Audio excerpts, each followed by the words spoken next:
I was 12 years old when we buried my brother. Tommy was 17. He was the kind of older brother who walked a step ahead of me, not because he wanted to leave me behind, but because he wanted to make sure nothing touched me first. That summer in 1984 was supposed to be normal. He borrowed Dad's old truck, said he'd be back before dinner. He never came home. They said it was a hit and run on Riverside Road. Closed casket. Too much damage, they told us. I remember Mom screaming in the hallway.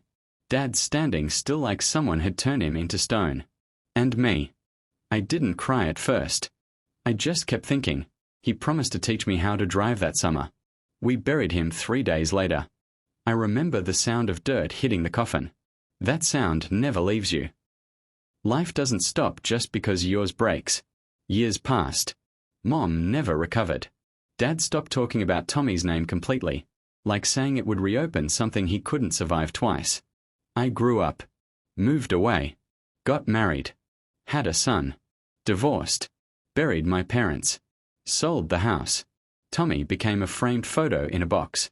42 years went by. Until last Tuesday, 2:03 a.m. My phone rang. Nobody calls at 2 a.m. unless someone's dead. Half asleep, I reached for it.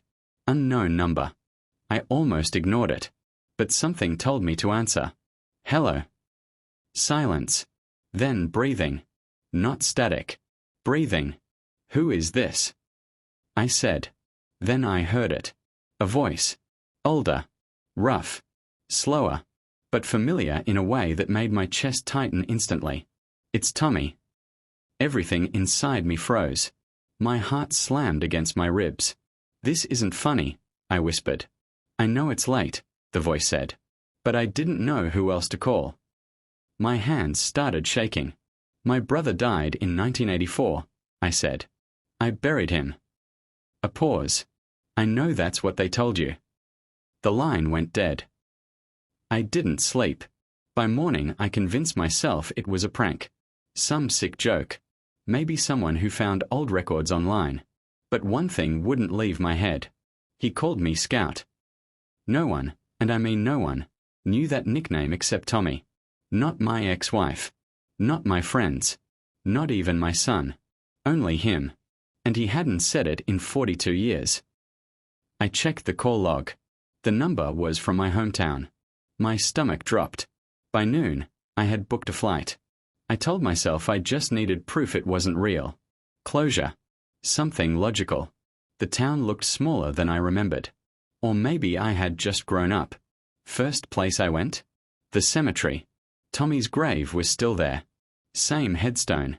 Same date. 1984. I stood there staring at his name carved in stone. If this was a joke, it was cruel. I went to the police station next. Requested the old accident file. The officer looked confused. That case is ancient. I know, I said.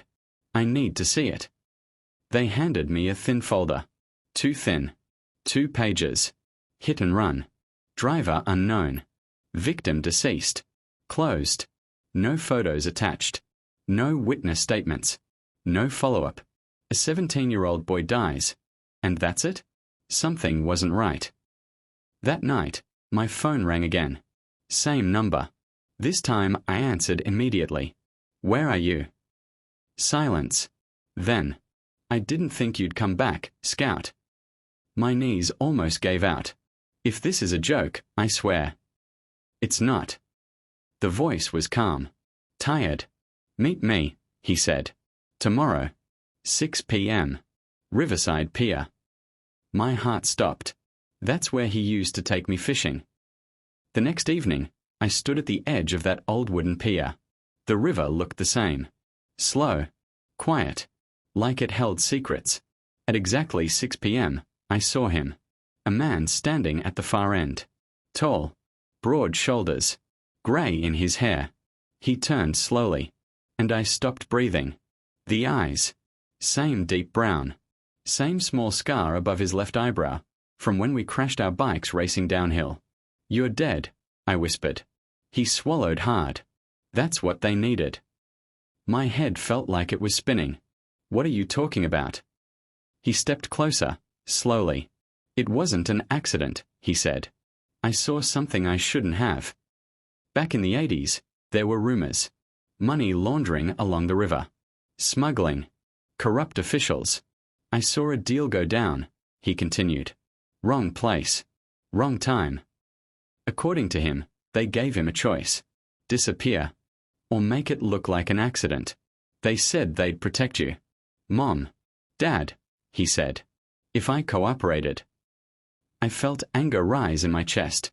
So you let us bury you. His voice cracked. It was the only way to keep you alive. 42 years. Birthdays. Dad's funeral. Mom's breakdown. All of it. I watched from a distance once, he admitted quietly. At Dad's funeral. That hurt more than anything. You were there. I couldn't risk coming closer. I stared at him. Older. Worn. But undeniably my brother. Prove it, I said. He didn't hesitate. You stole $5 from Dad's wallet when you were 10, he said.